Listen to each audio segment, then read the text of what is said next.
Hola, ¿cuántos de ustedes son todavía estudiantes? ¿Cuántos de ustedes son educadores? Bueno, cuando yo era una niña, yo era la pesadilla de los maestros. Era una de estas niñas que cada vez que asistía a la clase, las maestras me sacaban de la clase porque en esos entonces no teníamos un diagnóstico.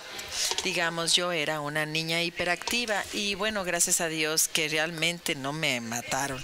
Pero bueno, la educación en realidad es algo muy nuevo para el mundo. Apenas tiene 100 años, luego entonces el forzar a los niños a sentarse en una silla realmente es algo nuevo. Por lo tanto, yo soy una neurocientífica y he dedicado mucho tiempo tratando de entender qué es lo que sucede con las personas y por qué es muy difícil que nosotros entendamos cómo la gente aprende y cómo aprenden. Hice esta búsqueda, hice esta consulta no solamente porque me sucedía esto con las maestras, sino porque realmente para cuando yo ya que salí de la secundaria, realmente yo corría 13 millas al día y un par de maratones al año, porque en vez de acudir a una de mis clases, la maestra realmente me envió ahí, digamos, a la pista y yo corría 3 horas para poder realmente estar ahí sentada en la clase. Por lo tanto, es esta maestra creativa que realmente me ahorró mi vida, porque si no, yo hubiese salido de la escuela si es que ella no había pensado en sacarme de la clase. Ahora, cuando tú tienes un tipo de estudiantes de este tipo, bueno, ustedes tendrán sus propias historias sobre qué es lo que les funciona y qué es lo que no les funciona. Pero en el mundo continúa cambiando e infortunadamente nuestros cerebros y nuestros cuerpos no han cambiado para poder cumplir o satisfacer las necesidades sociales de hoy día. Hoy día, y hace mucho tiempo, las mujeres querían casarse y con este hombre hiperactivo porque, claro, él construía y araba y utilizaba ahí su energía, pero ahora las mujeres se quieren casar y procrear con hombres que están ahí sentados todo el día y programan, porque en Estados Unidos estas son las personas que están ganando millones y miles de millones de dólares, pero fisiológicamente simplemente los niños ahí se quedan sentados en el salón de las clases. Les voy a introducir un par de programas que existen, que se utilizan, que conjuntan el cerebro con el cuerpo para poder mejorar el aprendizaje. Pero bueno, continué y entré a Berkeley y recibí una beca deportiva y infortunadamente se acabó el dinero, pero toqué la puerta al cuerpo de las marines y me dijeron que yo tenía las habilidades que ellos necesitaban. Ahí en Estados Unidos el cuerpo de marina y muchos otros de los servicios militares siempre están buscando este tipo de personas porque buscan a esta gente de segunda generación. Y cuando ellos me reclutaron, bueno, no había ningún Google Earth, entonces estaban buscando a algunas personas que pudieran ser Google Earth. Mi trabajo en el cuerpo de la marina fue realmente escribir algoritmos, sentarme ahí en un cuarto oscuro y haciendo ingeniería a la inversa para poder hacer unas cosas con la milicia. En ese momento, cuando yo estaba en la escuela, realmente no me di cuenta cuán importante eran las matemáticas hasta que tuve este trabajo y me dijeron, mira, si cometes un error de matemático, matas 5 millones de personas. Si no cometes el error, puedes nada más matar 5,000 personas. Bueno, pero cuando eres una persona joven, ese tipo de presión te motiva para que hagas las cosas bien. Pero no teníamos este tipo de sistemas en las escuelas. Algunas veces que queríamos haber dicho, bueno, si te equivocas en la prueba de matemáticas, bueno, nada más no vas a matar a tantos millones de personas. Pero bueno, no podemos hacer eso. Así pues, cuando yo estaba en el cuerpo de la Marina, tuve este trabajo importante y ellos iban a pagar mi facultad de medicina, pero infortunadamente tuve un accidente y realmente un borracho me atropelló y me desperté 18 meses después de un coma porque me golpearon en la pierna y mi pierna quedó ahí atorado en la rueda y luego, claro, me tuvieron que reconstruir la cara, mi cuello, quedé así casi ciega. Pero bueno, la importancia de toda esta historia es que pasé de ser una persona que era físicamente capaz y mentalmente capaz, y me convertí en una persona que estaba enfrentándose a una serie de discapacidades, y tuve la gran oportunidad de estar en un hogar de ancianos, y probablemente ustedes se pensarán por qué lo hice. Bueno, terminé ahí siendo una persona en donde ellos nunca pensaron que me iba a recuperar. Dado que nunca pensaron que me iba a recuperar, bueno, entonces me almacenaron, me pusieron ahí con gente anciana que ya no creían que era productiva. Pero cuando uno reflexiona sobre todos los talentos y habilidades que todos tenemos en este salón, ¿por qué hacemos esto con la gente anciana, con la de la tercera edad? Porque cuando vas haciéndote anciano, no es que de repente te vuelvas tonto, sino que la gente se olvida de ti. Entonces yo tuve la gran oportunidad de quedar ahí en la puerta de esta casa de ancianos y tener la capacidad de aprovechar todas sus habilidades y talentos y demostrar como un guití, porque cuando yo me presenté ahí estaba completamente pelona, me pesaba 68 libras, casi ciega, casi no podía hablar. Entonces me tuve un golpe de suerte y adopté a muchas abuelas cuyo solo interés era que yo me recuperara. Así pues, como las buenas abuelas, bueno, evaluaron, me ayudaron, me reevaluaron, y entonces eran como educadoras, ¿ven? Lo que hicieron por mí en ese entonces es que evaluaron mis necesidades y se dieron cuenta que en vez de leer mi historial médico en donde decía que yo nunca me iba a recuperar, parecían como que yo era la nieta, ¿no? Que yo necesitaba aprender a comer y también a volver a vivir. Así pues, todas estas personas me adoptaron. Pero ¿cómo enseñas a una persona ciega cuando realmente no tienes las habilidades? Entonces era como utilizar la prueba y error. Tuve que aprender a cruzar otra vez las calles. Imagínense el haber sido atropellada por un borracho y ahora tienes ahí un bastón que tienes que utilizar y todo lo que haces es escuchar el ruido del tráfico. Bueno, las personas de la tercera edad utilizan su sentido común y pensaron, bueno, ponle ahí el bastón y si lo golpea el carro, tu bastón, no cruces. Después de que volaron 3 bastones de la calle, bueno, entonces me enojé mucho con los motoristas porque realmente, ¿cómo no se daban cuenta que estaba yo ahí? Entonces, tuvieron que invertir en mí y enviarme al Instituto de Ciegos a Los Ángeles, y bueno, regresé con nuevas habilidades. El punto de toda esta historia, para después entrar en mi presentación, es que tenemos que aprender toda la vida y nuestro cerebro es capaz de aprender a lo largo de toda nuestra vida. Nuestros cerebros tienen este gran don que se llama plasticidad, que nos permite, independientemente de qué ni qué tipo de desafío cognitivo tengamos o a qué edad tengas, siempre continúas aprendiendo, de tal suerte que la pregunta a la que siempre me enfrento, sobre todo cuando hablo con el gobierno, es que siempre están luchando con el aspecto financiero de la educación.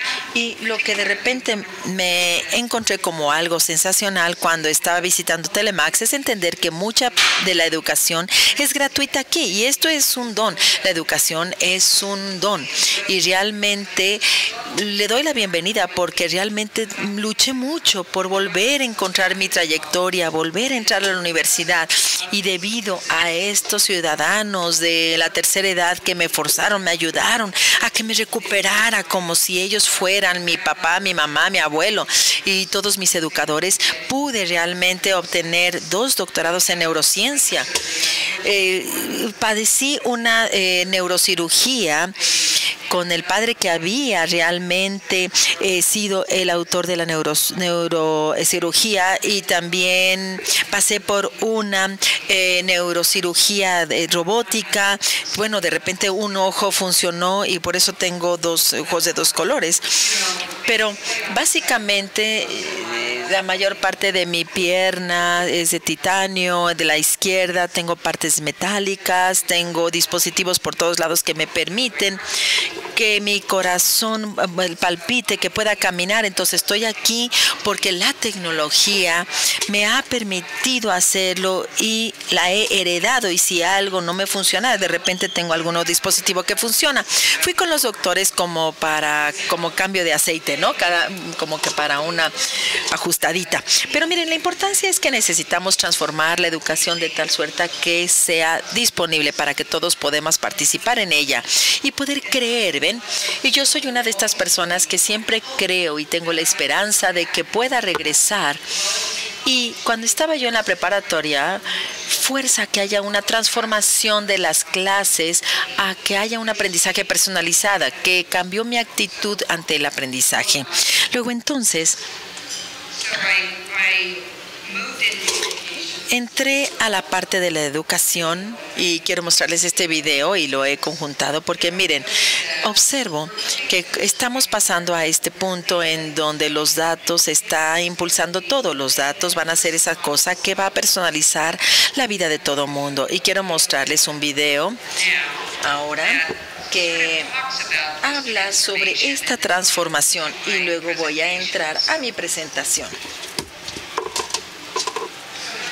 Bueno, aquí tenemos a este niño lleno de misterio. Él era un estudiante del MIT y abrió esta tecnología de código abierto. Es una tecnología sorprendente y básicamente yo estoy construyendo todos los algoritmos que hacen que esto sea posible para todos nosotros.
Entonces el futuro ya se está presentando ahorita y lo más interesante es que esta tecnología que todo mundo pensó que iba a estar muy lejana, en realidad está sucediendo en este momento, lo cual es sensacional. Y algunas de las cosas un poco locas en las que he trabajado desde hace mucho tiempo, porque me lo solicitó la milicia, de tomar las imágenes de ST y tomar los algoritmos y tomar estas herramientas para la tormenta del desierto. Todo de repente nuestros niños tenían problemas en tormenta del desierto y no funcionaban, digamos, las tomografías. Entonces lo que hicimos es tomar la matemática de estas imágenes y luego algorítmicamente llenar estos vacíos, y luego hice unas neuroevaluaciones para que no solamente pudieras ver las imágenes del cerebro, sino también alinear las evaluaciones para saber cuál era la trayectoria por la que tenían que ir los cirujanos cuando había este tipo de accidentes. Hubo cosas sensacionales que pasaron con los datos para poder conservar la integridad del cerebro. Entonces, pudimos inventar el futuro y todo esto está sucediendo alrededor de los algoritmos. Es por eso que cuando la gente me habla que si tengo datos y me dicen, sí, puedo tomar estos datos y convertirla en algo que realmente se vuelva en algo vivo. Lo fascinante de esa tecnología no es que es algo que está sucediendo allá, sino más bien, Bruna, en vez de tomar todo lo que está en nuestro ambiente y llevarlo a la computadora, su idea era, ¿por qué no tomar la computadora y ponerla en el entorno? Ahora están creando lentes y lentes de contacto para que estén interactuando con el ambiente en vez de poder llevar el teclado o el teléfono. Ahora de repente puedes interactuar con el entorno y que este se convierte en algo vivo. Ahora que me estoy alejando un poco del futuro, quiero que regresemos a esta parte. Miren, esto es interesante. La razón por la que muestro esta imagen es porque estamos educando a nuestros niños, y así como a ustedes y a todos nosotros, y yo, porque claro, soy una que le gusta aprender durante toda la vida, para un futuro del cual no tenemos una idea. Este niño está construyendo su futuro hacia adelante y no tenemos idea hacia dónde estamos enviando a este niño, y aún estamos tratando de educar a los estudiantes con herramientas caóticos y con una pedagogía caótica, y no los estamos preparando para poder inventar el futuro. Piensen en su trabajo y las cosas que están aprendiendo hoy día. No hay una categoría para ese aprendizaje, ninguna. No hay categoría para el tipo de trabajo que yo hago. No hay un grado universitario que me va a preparar para mi trabajo. Ninguno de ustedes pueden tomar un grado y convertirse en mi persona, ni nadie puede estudiar y convertirse en Eric, porque el mundo ya ha ido más allá de la educación. Ahora tenemos que abrir las cosas y personalizarlas para poder crear nuevas categorías de aprendizaje que sean más sensatas. Así pues, y por supuesto, esto exige que también tengamos una visión realista de dónde venimos y hacia dónde vamos. No ha habido ninguna otra época que ahora para nosotros reinventar y reinvertir en educación y que tenga tanto significado como hoy. Cuando empezamos, en realidad, había algunas pocas personas que recibían educación. Entonces, lo que ustedes ven aquí es el PIB, el Producto Interno Bruto. Entonces, muchos de los países miden su éxito a través del PIB.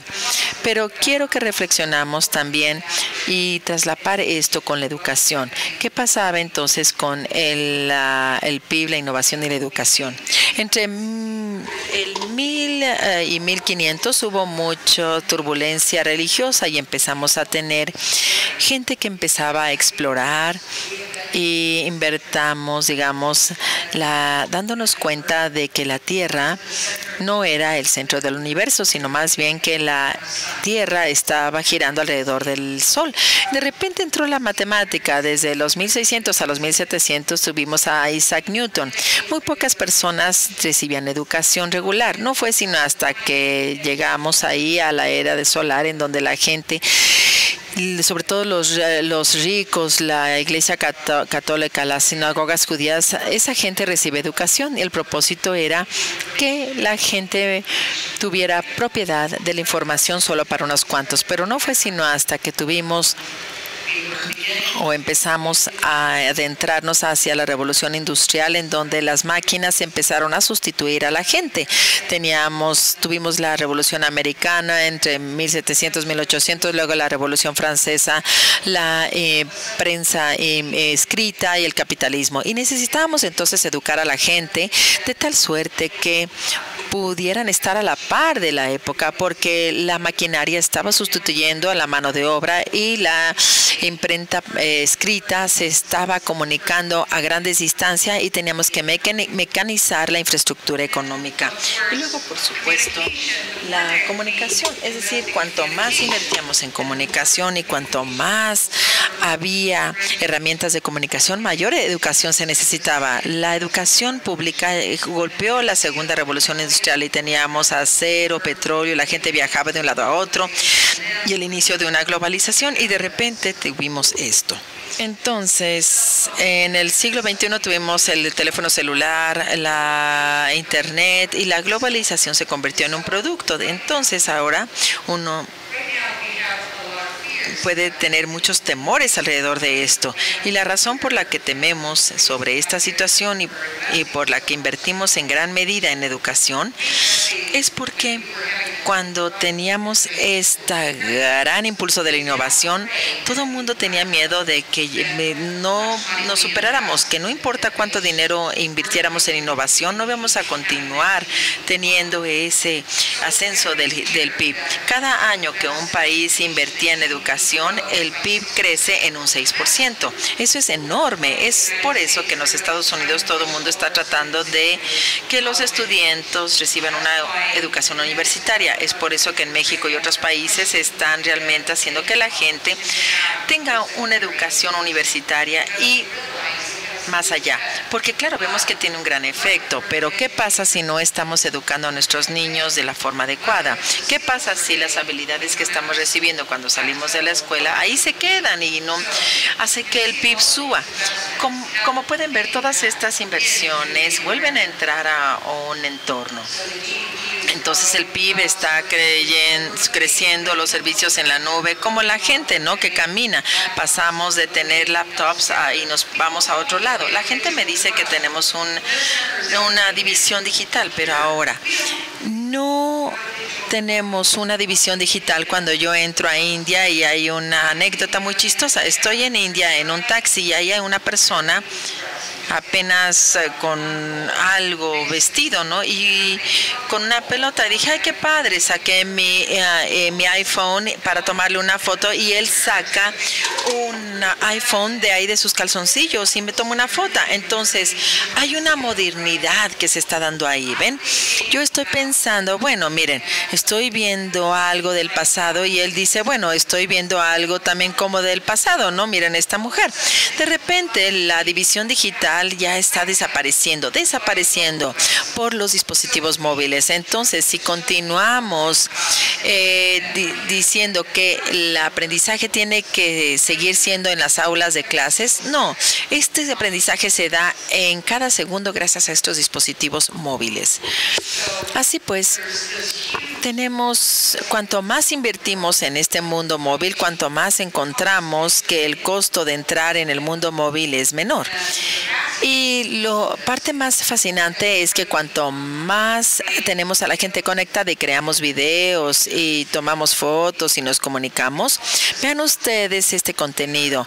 Ahora estamos explotando el contenido. Tenemos que darle sentido a este contenido.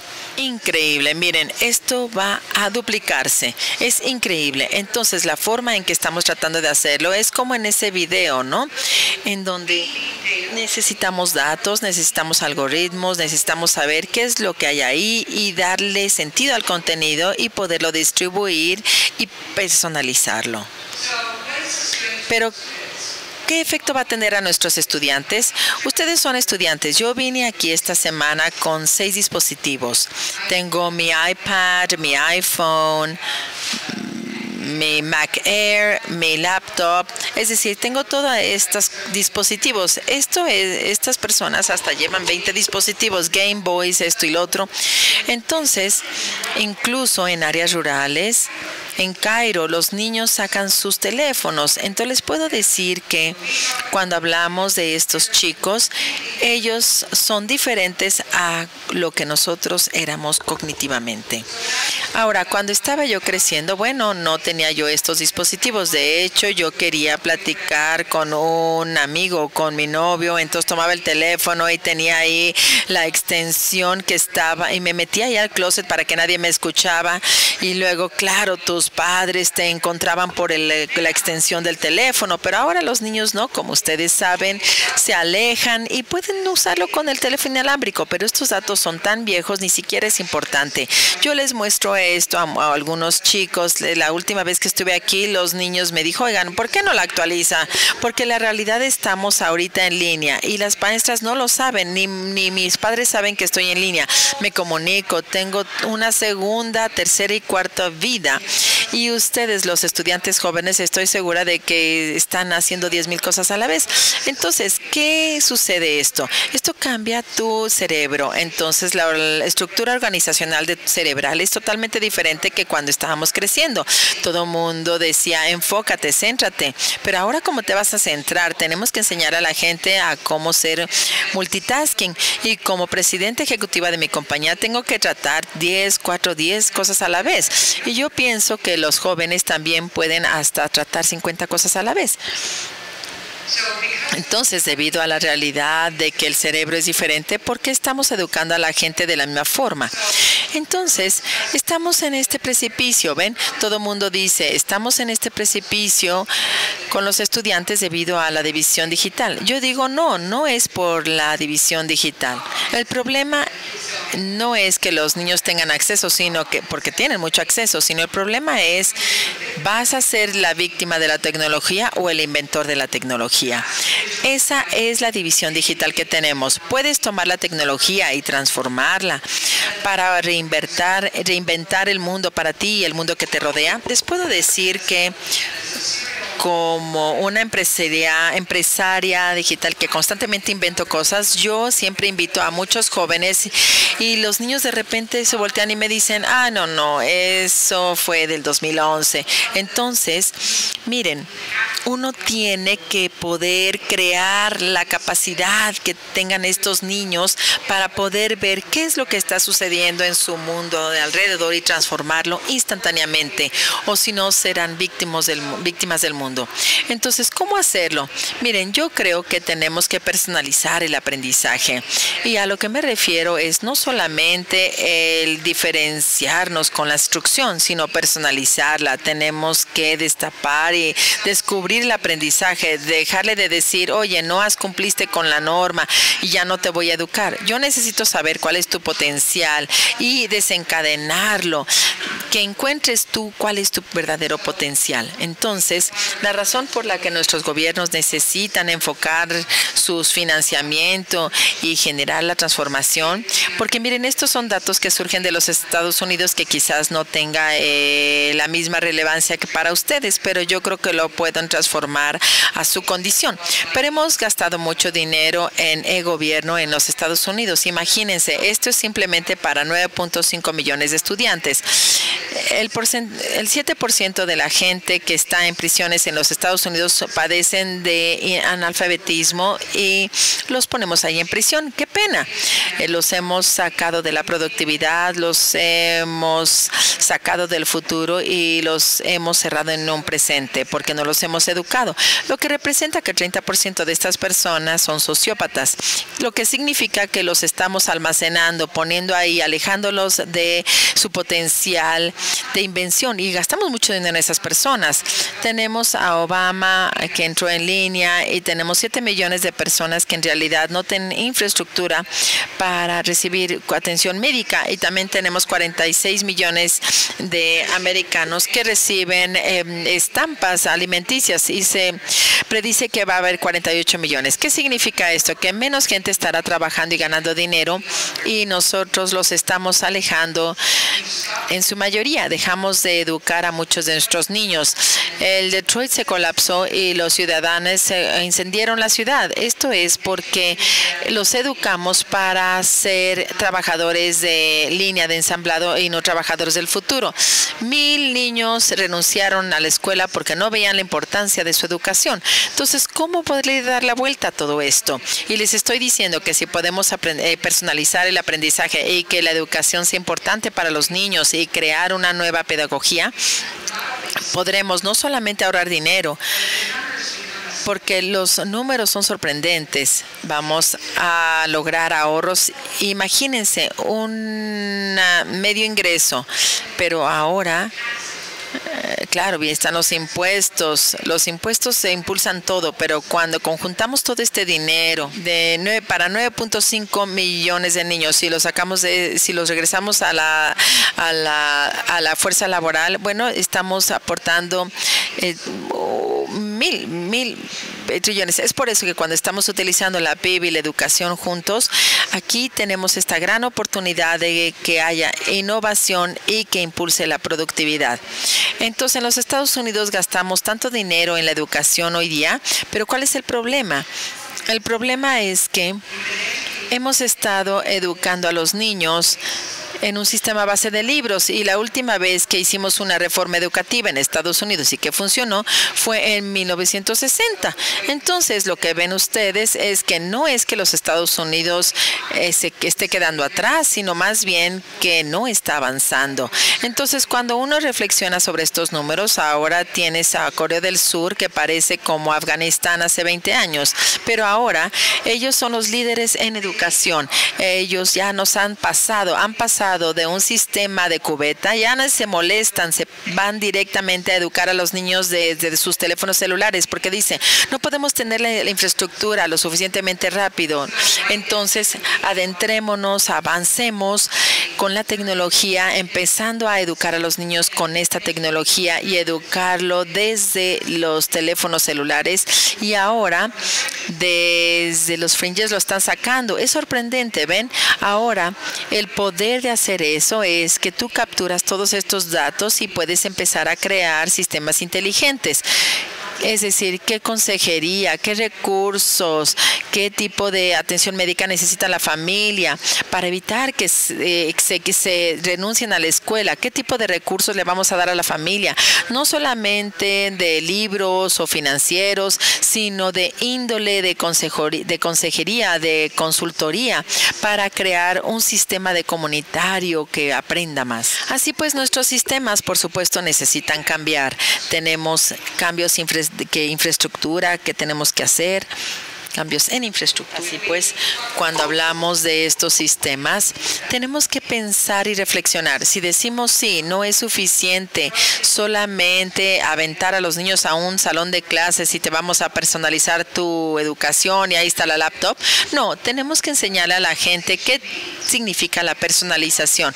Porque cuando yo entro a una escuela y el maestro dice, a mí me dijeron que tenía que crear un sistema centrado en los estudiantes, pero los niños están ahí mirándome, ¿no? Y yo digo, ay, claro, no hemos educado a los maestros que es un sistema centrado en los estudiantes. No es darles una computadora y decirles que aprendan. Necesitan ser guiados, y después de platicar, hay muchísimos datos sobre cómo funciona el cerebro y por qué necesitamos que los adultos ayuden a los menores. El liderazgo escolar se requiere. Si estás cambiando el sistema, en realidad necesitas tener líderes escolares para aprender a ser como ser líderes. ¿Qué significa la educación personalizada y educar a los educadores? Y las prácticas educativas también tienen que cambiar. ¿Qué significa crear un sistema centrado en el estudiante? Libera a los maestros a ser los directores ejecutivos de las aulas, ver los datos y entender cuáles son las necesidades de aprendizaje de los estudiantes, enfocarnos en el aprendizaje en el área y facilitar el aprendizaje alrededor de los estudiantes de la mejor manera en que ellos aprenden, las diferentes modalidades del aprendizaje. Como una persona ciega, imagínense si la gente sigue ahí escribiendo en el pizarrón, pues no hubiera aprendido nada. Lo que hacemos en las aulas de clase es lo mismo. Escribimos ahí en el pizarrón, pero no todo el mundo aprende mediante la visión. ¿Cómo transformar las cosas que aprendemos para que sea un aprendizaje más individualizado? Así pues, sí es importante transformar el sistema para que el estudiante se esté adaptando al sistema educativo de la escuela, pero la escuela también se tiene que adaptar al estudiante. Otra parte de los datos que hace que todo esto es importante, vean ustedes el potencial que no se ha descubierto en México.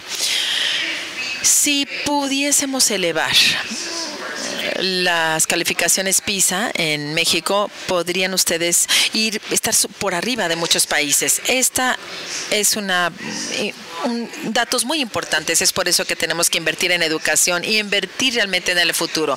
Y no solamente ponerles laptops a los estudiantes, sino tenemos que transformar todo el sistema para que los niños sean los inventores del futuro. Estaba yo platicando con algunas personas de traer un equipo de desarrollo a México. La razón por la que quiero hacerlo es porque existe un gran potencial que no se ha descubierto. En Estados Unidos estamos compitiendo tanto para lograr desarrolladores y están perdiendo foco en cuál es la visión y la misión de su trabajo, pero ahora ustedes tienen la oportunidad de venir de estar aquí en México y en América Latina a inventar todo un mundo alrededor de cómo crear el futuro, de cuál es la innovación y la visión del futuro. Yo sé que hay estas tendencias, la digital, la revolución del contenido. Hay muchísimo contenido y hay muchas compañías que están haciendo excelentes cosas con el contenido. Digamos, la personalización del aprendizaje en masa, y bueno, requiere de algoritmos, claro. La innovación de prácticas de docencia. Las habilidades de docencia no pueden seguir siendo las mismas y tenemos que hacer más con menos. No es como que hay más dinero que está entrando al sistema. Tenemos que ser más eficientes y entender qué es lo que estamos haciendo con el sistema. Y también necesitamos entender verdaderamente y no tratar de educar a los niños a la antigua, sino educarlos para las compañías futuras y entender la urgencia que existe y que tenemos hoy día por muchas razones. Así pues, ya hablé un poco sobre esto, pero este paradigma está cambiando. Yo creo que estamos aquí atorados, pero la oportunidad es pasar de una docencia en medio a enseñar a todos nuestros niños.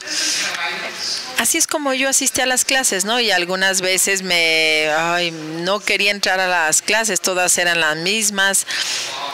Y así fue durante mucho tiempo. De hecho, yo me sentía como que cuando yo entraba a la clase de historia, y yo decía, oigan, amigos, déjenme platicarles sobre el pasado con respecto a... Y los niños me decían, no, estamos aprendiendo con sistemas arcaicos, ¿no? En estas aulas de clases, con estos escritorios. No, como que los niños de hoy día están tomando un viaje 100 años atrás, viendo la vida de sus abuelos. Sí, eso es horrible. Fui a Australia y tengo algunos proyectos ahí. Necesitamos pasar de una forma en donde aburría a los niños a habilidades ya de navegación. En Australia todos los niños aprenden en sus iPads. Es sorprendente lo que los niños están pudiendo hacer y están colaborando, ¿ven? Y estamos pasando, porque cuando yo trabajé en mi doctorado teníamos que inventar, digamos, el pensamiento. Pero ahora hay muchos cambios. El pensamiento ahora se hace a través de la curación. Entonces necesitamos ayudar a nuestros maestros a curar todo el contenido para que lo puedan sintetizar. Necesitamos a los estudiantes a cómo sintetizar la información, porque el mundo es diferente. Al enseñarle a programar algo no es suficiente. Necesitan realmente entender qué está pasando ahí, cómo puedo sintetizar miles de millones de bits de datos, organizarlos y luego poder transformarlo en algo que el público pueda entender. Cómo crear crear presentaciones de PowerPoint así? ¿Cómo comunicar a un público más amplio y que entiendan lo que ustedes están diciendo? Y cuando veo los desarrolladores, ¿cómo transformar lo que yo sé en un lenguaje que ellos entiendan para poder inventar un mundo y darles la libertad de poder salir y curar y aprender de otros desarrolladores de tal suerte que no se sientan como que están solos? Necesitamos estar en un mundo que esté colaborando. Ya no podemos estar en un lugar donde se inventen las cosas en una caja negra, sino inventar unos sobre los otros, con base en lo de los otros. Hay fuerzas que se oponen en la educación. La razón por la que esto es un problema y esto genera parte del futuro. Bueno, tienes aquí las evaluaciones y la tecnología que se unen. ¿Por qué no estamos automatizando y transformando las evaluaciones? La razón es porque si yo veo a los niños que están luchando en su evaluación, puedo tener un tutor de cognitivo y enseñarle en ese momento. Cuando los niños toman una prueba en papel, el problema es que, imagínense, cuando ustedes cometen un error, hay algo ahí que se dispara en tu cerebro. Si estás consciente de que su peligro se mueve y se dispara y están más dispuestos a aprender en ese momento que ningún otro, si te puedes mover ese momento en vez de 6 meses después, en donde esto ya no importa, ¿ves? Pero si tú sabes que cometes un error, estás dispuesto a aprender, pero si lo haces así no te importa, porque bueno, vas a recibir una calificación que ya no puedes, de la cual no puedes ya hacer más nada después. Y luego pasas de simplemente el contenido a entender el contexto de tu aprendizaje. Entonces, ya nos adentramos a muchas de las tendencias que están sucediendo y que está forzando, y aquí es donde hablo de que si no puedes luchar contra la educación pública, necesitas construir la transformación de los extremos, crear las aplicaciones, las oportunidades de aprendizaje en cualquier momento donde sea. No es cuestión de que los niños estén ahí en las aulas de clases, pero los padres pueden enseñar a los niños sentando en centros de comunidad, en textos rojos. Todas estas cosas están sucediendo. Ahora, hay una nueva tecnología y la razón por la que siempre me emociona hablar sobre el HTML5, no solamente porque es algo nuevo, sino porque en realidad mi última compañía fue comprado por Prometheum y me prometieron que iban a adentrar a lo que era la docencia y educación de los niños desde esa plataforma, pero no lo hicieron. Entonces, piensen ustedes, si yo puedo ver cómo los niños están anotando su trabajo y puedo ver el momento en que la maestra comete un error en el pizarrón y luego en ese momento puedo ver cómo los niños toman las notas, algunos niños pueden autocorregir a su maestra, ¿ven? Es algo interesante. Si tú puedes capturar estos datos, puedes entender sobre ese aprendiz y lo que saben, pero ahora hay otras niñas que copian exactamente lo que han hecho los maestros y de repente hay un rompimiento entre el aprendizaje y lo que se enseña. ¿Qué pasa si autocorregimos y el estudiante no capta esos errores? Ese es el poder de algunas de estas tecnologías y porque no solamente estamos aventando ahí computadoras, sino estamos reflexionando sobre cómo hacemos las cosas, que es lo importante. Este fue un ejemplo de, parte de esta información, una compañía con la que he estado trabajando, ProSauce, que tiene una herramienta de sanitización y bueno, todavía ahí tienen todos los datos y convierten las cosas, pero a la gente les gusta tener estos datos. El poder de entender la gráfica social del aprendizaje. ¿Con quién les gusta a los niños aprender o con quién aprenden mejor? Este fue con una compañía y la administración de Obama me pidió, y no sé si ustedes saben qué es DARPA, pero DARPA creó esta plataforma que se creó para la milicia, fue para capacitar a los asesinos de Osama Bin Laden. Entonces hubo tecnología muy interesante, entonces hicieron esta capacitación inmersa de los gente de CIA que pueden ir y asesinar a la gente, y bueno, me pidieron que este sistema lo integrara a la educación. Imagínense un niño que puede tener una experiencia profunda del aprendizaje cómo se digiere el alimento en el estómago. Imagínense qué poderoso puede ser esto para el niño. ¿Qué tal si esto lo integramos a la evaluación y que los niños aprenden mediante estos vías de aprendizaje? Están experimentando, están aprendiendo visualmente a través de la visión, el sentido auditivo y kinestésico, pero aún hay algunos vacíos. El poner a un niño en un aprendizaje cibernético también no es lo correcto, porque si tu contenido no se ha creado alrededor de un análisis cognitivo, entonces pudieras estar utilizando la memoria de trabajo del estudiante y no va a haber espacio libre para el aprendizaje. El crear el contenido es mágico, es muy difícil. Aquí me adentro a toda la parte cognitiva. La verdadera magia se encuentra en la plasticidad del cerebro. El cerebro constantemente está aprendiendo. Sin embargo, el 90% de tu aprendizaje es inconsciente y es por eso que el contenido, el programa curricular y cómo aprendemos en estos ambientes es muy importante. Este es un proyecto en el que he estado trabajando en el backend y luego les voy a platicar un poquito, pero me voy a saltar. Estaba yo trabajando con algunos investigadores, pero en el proyecto de la Unión Europea están hablando de ver cada neurona del cerebro, y la razón por la que esto es importante no simplemente tiene motivos docentes, sino al crear contenido que en realidad estimule los neurotransmisores. Esto es en lo que yo estoy trabajando en un proyecto para realmente entender cómo disparar la sinapsis para el diferente tipo de aprendices. Pero este es otro proyecto. Pero también estoy trabajando, y esto sí es muy importante, utilizo el aprendizaje de máquinas profundas. Quizás algunos tengamos aquí algunos estudiantes, pero tomar este grupo de neuronas con los algoritmos para poder personalizar el aprendizaje. Imagínense si yo sé cuál es tu necesidad de aprendizaje y puede entregarte el contenido con antelación para que como maestra tu aprendizaje esté personalizado y sepas cuáles son las necesidades de tus estudiantes y que puedas consultar a tu coach. Eso es muy poderoso, y para ti como aprendiz, independientemente de dónde te encuentras, el programa de contenido se te entrega y puedes interactuar en un espacio social y continuar aprendiendo. Y claro, me puedo adentrar a partes ya más detalladas.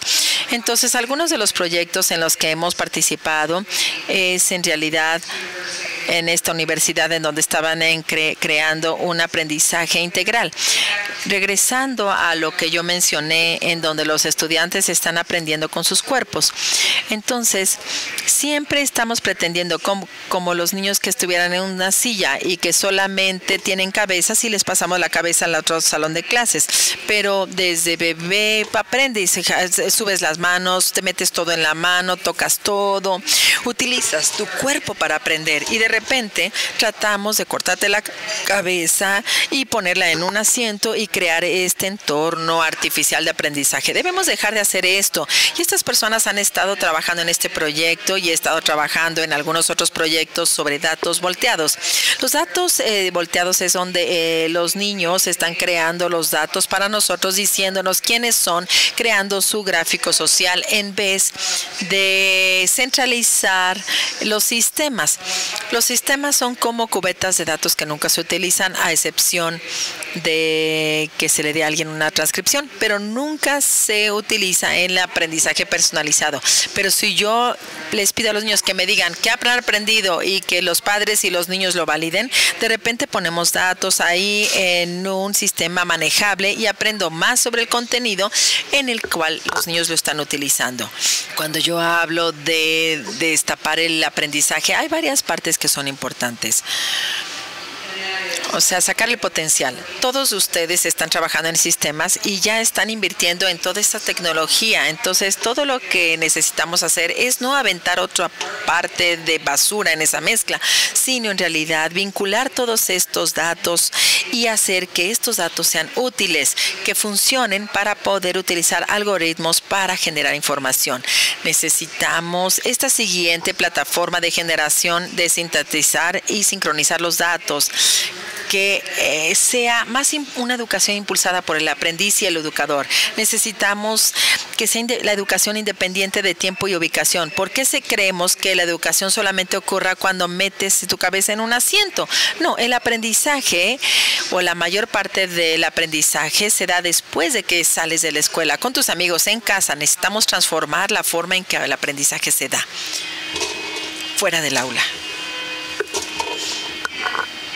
Y poniendo los datos a trabajar. Si ponemos los datos a trabajar, entonces tenemos algo que se llama algo impulsado por los datos. Entonces, empoderamos a las maestras que sean mejores educadoras y que los niños aprovechen más los datos en su aprendizaje. Y por supuesto, esto es HDR. Bueno, es impulsar todo esto que requiere algoritmos inteligentes y progresión de aprendizaje. Todos nosotros aprendemos de forma diferente. Mi cerebro funciona diferente que el de ustedes. ¿Por qué entonces creamos progresión de aprendizaje lineal y pretendemos que todos sigan la misma línea, trabajando linealmente, cuando en realidad algunos de nosotros saltamos para aprender? El aprendizaje es como de un relajo, es como polimórfico. Muchas cosas se dan simultáneamente en el cerebro y necesitamos entender eso. Y los datos que entran y salen me pueden indicar qué significa la progresión del aprendizaje, y utilizamos los algoritmos para reprogramar, para que cada aprendiz, para que su avance en el aprendizaje continúe donde quiera que vayan, y es individualizado, ¿ven? Y debido a que yo creo en algoritmos,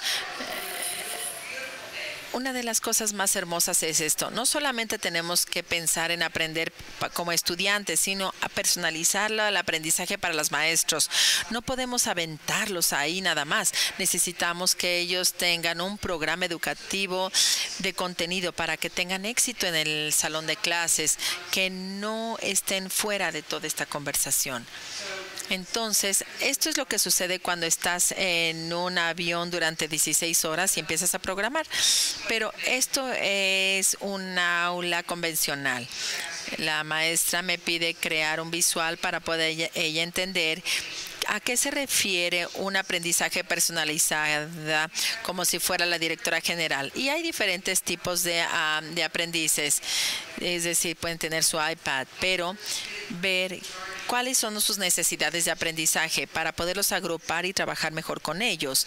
Entonces, empiezas a crear estas experiencias de clases interesantes. Algunos utilizan laptop, otras clases, porque aunque ustedes no lo crean, algunos de nuestros estudiantes son muy buenos, sobre todo aquellos que, por ejemplo, actúan. Así aprenden más. Aquí es donde yo realmente me vuelvo loca con la programación.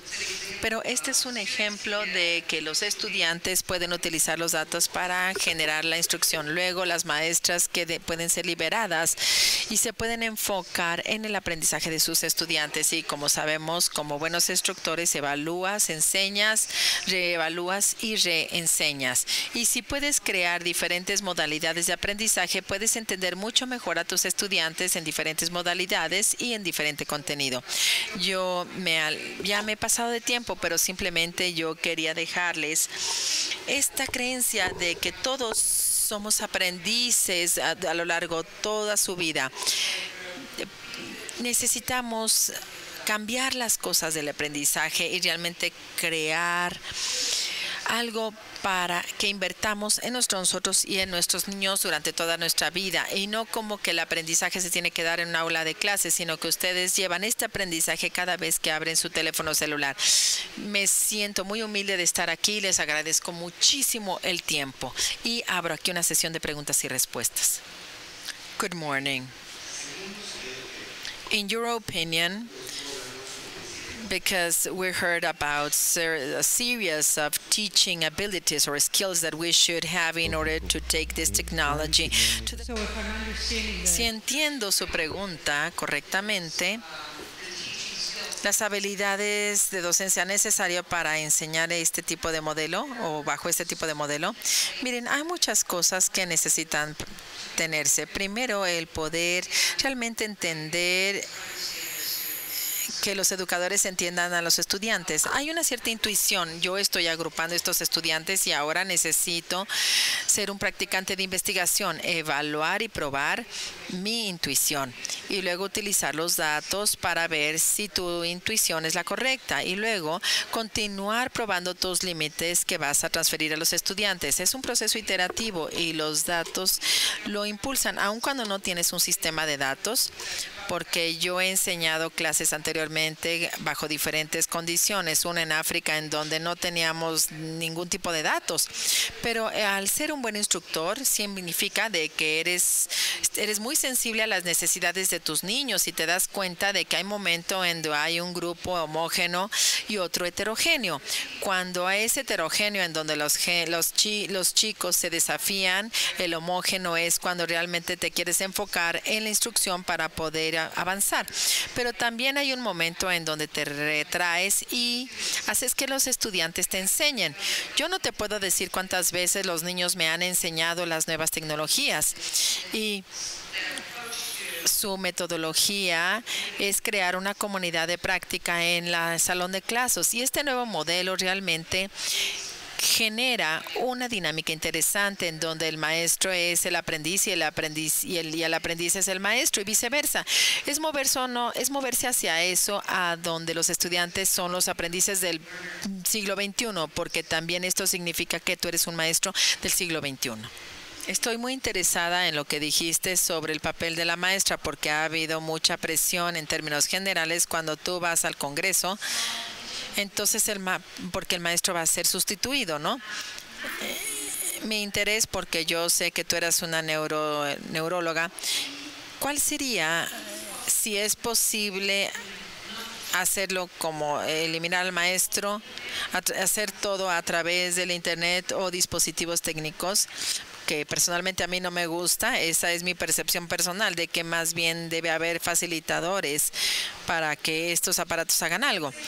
Esa es mi primera pregunta. Si esa respuesta, y usted está de acuerdo conmigo, ¿cómo cambiar más rápidamente a la forma de pensar de maestros, que son miles y miles que no saben nada de eso, para movernos al siguiente antes de que los niños realmente nos excedan?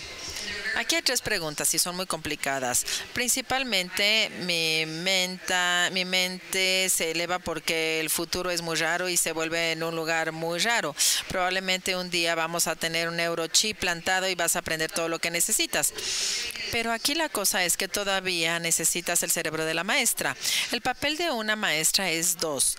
Uno es ser una tutora y otra una maestra. Hay excelentes guardianes como facilitadores, consejeras, mentoras del aprendizaje. Yo lo he hecho algunas veces con diferentes tipos de contenido. Soy mejor educadora que facilitadora.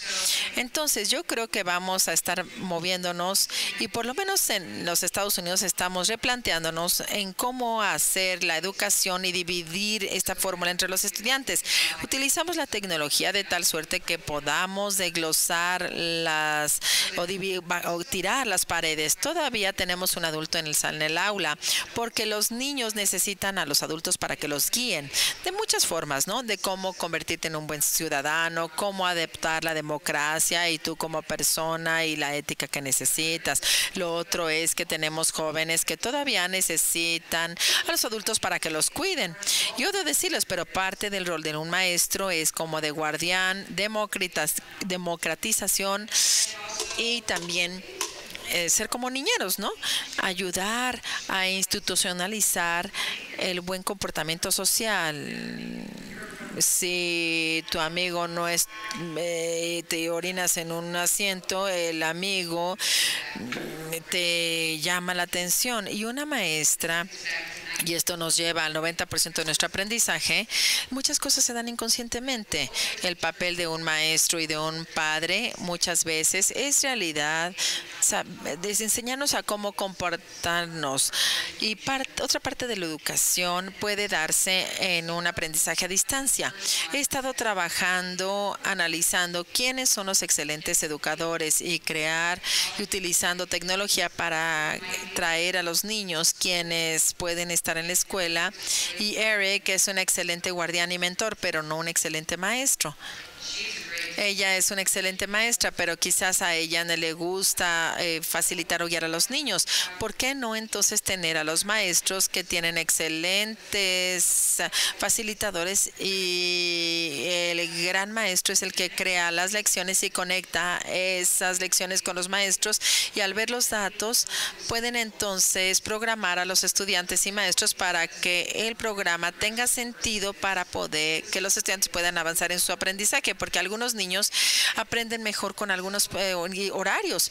Lo que hemos estado experimentando es la virtualización del calendario de clases, y eso hace que los seres humanos todavía sigan aprendiendo, pero también crea diferentes tipos de aprendizajes en donde algunos niños aprenden muy bien viendo YouTube y aprenden nuevos idiomas y muchas otras cosas. Y simplemente los padres interactúan con ellos y hacen diferentes tipos de cosas. Pero ahora lo que estamos haciendo no es tanto eliminar al adulto, sino lo que estamos haciendo es crear un entorno rico de aprendizaje, que ésta sea más expansivo y no reductivo. Yo creo que esto es importante. Bueno, hay dos cosas. Uno es educar, digamos, desde las trincheras, crear una educación con aquellas personas que ya lo están adoptando y darles más y más herramientas para que estén creando el cambio desde afuera hacia adentro a través de centros comunitarios, centros como estos, niños que aprenden en iPhone. Todo tipo de aprendizaje se está dando y los maestros empiezan a adoptarlo internamente. Así pues, al mismo tiempo, y como ya dije, el sistema necesita cambiar y nuestro liderazgo también. Yo creo que una vez que cambiemos y que reeduquemos cómo están aprendiendo los líderes, ellos van a ayudar a transformar a los maestros, pero no podemos esperar que los maestros lo hagan sin líderes que aprendan. Yo creo que cuando yo visito muchas escuelas veo los horrores en la clase y luego veo la innovación, pero sin un líder que aprenda. Entonces, digamos, hay como islas, ¿no?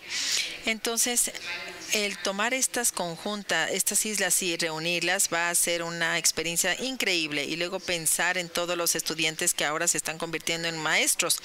Ahora son los maestros de Facebook porque crecen con Facebook, Google, y son diferentes, son cognitivamente diferentes y esperan más de las aulas de clase y desafían a los estudiantes, y esperamos que, claro, se muevan hacia un mejor futuro.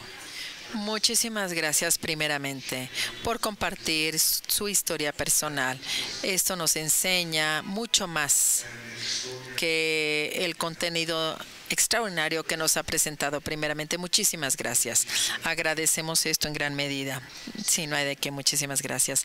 En segundo término, lo que acaba usted de describir es impresionante y todo el mundo quisiera participar. ¿Qué plataformas usted tiene en su lab que permitirá que los niños, los estudiantes, los maestros, los padres, así como los desarrolladores, puedan construir conjuntamente con usted y poder expandir y multiplicar a través de esa metodología de curador? ¿Cómo nos puede dar la oportunidad de contribuir haciendo cosas siguiendo estas mismas líneas? Primeramente, quiero su tarjeta y le voy a dar la mía. Mire, hemos creado una plataforma increíble. Es una plataforma abierta. Ya hay socios como Mayahi y otros Process, y hay muchos diferentes que tienen potencial. Lo que estamos haciendo es que tenemos esta verdadera creencia en la democratización de la información y las plataformas. Todo lo que somos es que nosotros captamos la información que ayuda a crear las aplicaciones que van a estar en los teléfonos de la gente para ayudar a los niños a llevar los datos. Pero hay que desatar nuestros socios para que ya no teman en ser exitosos si tomamos estos datos y construimos los algoritmos y los avances estadísticos.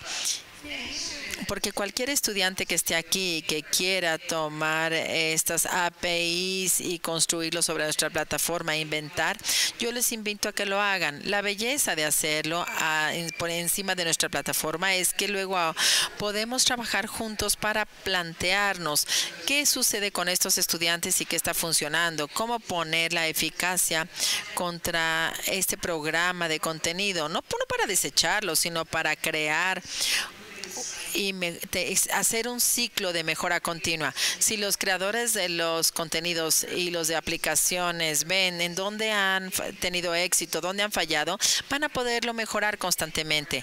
Yo no creo ni siquiera mencioné el socio de mi compañía antigua, que estaba contra un mundo, digamos, de software abierto, de código abierto, pero bueno, este mundo ya terminó. Ahora tiene que ver con la curación, qué es lo que funciona entre todos, porque los problemas en los que nos enfrentamos es mucho más que una compañía, requiere de todos nosotros, es mucho más que una persona, requiere de todos nosotros. Yo necesito que todos trabajen, es por eso que yo hago un llamado a este ecosistema, porque va más allá del aprendizaje cruzado, es una democratización de cuidado, de atención a la salud y otras cosas. Es por eso que todo esto lo necesitamos para hacer una verdad. Ok, tenemos una pregunta del público del streaming. Dice, me gustaría preguntarle sobre sus experiencias para sistematizar correctamente el idioma y su ontología. Cuando digo sistematizar, me refiero al aprendizaje del idioma y su uso en el aprendizaje. Es muy complicado y tengo un proyecto que se está presentando en Australia, en donde los australianos se están asociando con Singapur y quieren que los estudiantes de Singapur enseñen a los estudiantes de australianos chino, y los estudiantes de australiano le van a enseñar a los chinos inglés australiano, ¿no? Que es diferente. Suena más apropiado, ¿no? Pero bueno. Técnicamente, los datos y la cultura y la región es totalmente diferente y no podemos nada más suponer que la traducción es suficiente, y probablemente incluso me estoy metiendo en que algunas veces las traducciones no tienen sentido, pero el contexto como el que tenemos, es necesario entender el contexto de las traducciones y cómo éstas se integran a la cultura regionalmente, porque las regiones son diferentes y lo que está pasando aquí en la Ciudad de México es completamente diferente a lo que está sucediendo en cualquier otra parte de México. Entonces no podemos hacer el supuesto, porque entiendo que la cultura de México desde el punto de vista de la Ciudad de México es una situación compleja, incluso en los Estados Unidos, en donde tratamos de crear programas y lo que es inglés como segundo idioma. Y yo creo que lo que nos falta es el contexto cultural. La razón por la que la tecnología es de suma importancia es porque yo creo que si podemos conectar a nuestros estudiantes a lo largo de regiones y localidades y culturas, podemos entonces crear e integrar contexto y cultura. Sin hacerlo, en realidad todavía estaremos haciendo supuestos sobre la gente, y yo odio que la gente aprenda nada más para traducir. Me gusta más bien conectar a la gente, porque los niños les gusta enseñar a otros, y a los adultos también son muy buenos en enseñar a los adultos, pero los niños son realmente excelentes educadores. Al utilizar la tecnología para en realidad conectar a nuestros aprendices, nos reconectamos a nosotros dentro de un contexto cosa de la que no nos podemos separar por nuestra naturaleza de ser humano. Hi, Ramona. Hola, Ramona. Yo trabajo en una red social que se enfoca en transmitir intereses culturales en la cultura mexicana. Sé que las redes sociales son de suma utilidad para brindarle a la gente el interés de interactuar con otras culturas, y también si la gente no puede ir a las expos o no pueden ir a una obra de teatro, nosotros la podemos compartir a través de la red. En esta dinámica que estamos generando es como educar a la gente a ver y apreciar cosas que no van a ver si no se las muestras. Estamos hablando sobre el tipo de lenguaje que es necesario utilizar para transmitir este mensaje, pero también el factor de la red social se enfoca en este pensamiento que te gusta. Tú generas esta comunidad que no solamente es un visitante que entra y sale, sino gente que se queda y que está creciendo porque están interesados en lo que tú les estás compartiendo y están interesados porque tú los estás educando a que les guste y a que lo aprecien. Lo que tú acabas de decir en esta aula es muy importante porque esto va juntamente la cultura con la educación y la educación con la tecnología, y la tecnología para generar una comunidad y la comunidad para incrementar la capacidad de la gente. ¿Qué opinas al respecto? Mira, si analizas la tormenta árabe actual, cuando la gente, porque mira, las redes sociales han creado cosas positivas y negativas, pero lo más positivo es que de repente tienes esta oportunidad de la democratización y liberalización, en donde la gente está viendo el potencial y empieza a ver las posibilidades que tienen en sí mismos. Y yo creo firmemente en que la educación liberaliza, y si yo estoy estudiando y reflexionan, porque hay estudiantes que pueden estar estudiando juntos y de repente se asesinan, pero si aprendemos juntos empezamos a democratizar las ideas, en donde estamos liberando las ideas y empezamos a desafiarnos unos con otros dentro de un contexto de cosas, tratando de explicar y poniéndole contexto a la información. Eso entonces hace que la información nos dé menos miedo, y cuanto más libre sea la información, habrá menos probabilidad de que los líderes puedan ser puntos de muerte. Mucha de la información y el estudio transfronterizo, intercambio cultural y de información, en realidad tiene el mayor impacto para transformar el mundo que ninguna otra cosa. Y esto nos hace, es decir, no cambiamos nuestros comportamientos, sino más bien vamos a ser la última generación que viva en esta tierra. Entonces, esto nos hace aprender juntos y a desafiarnos unos a los otros.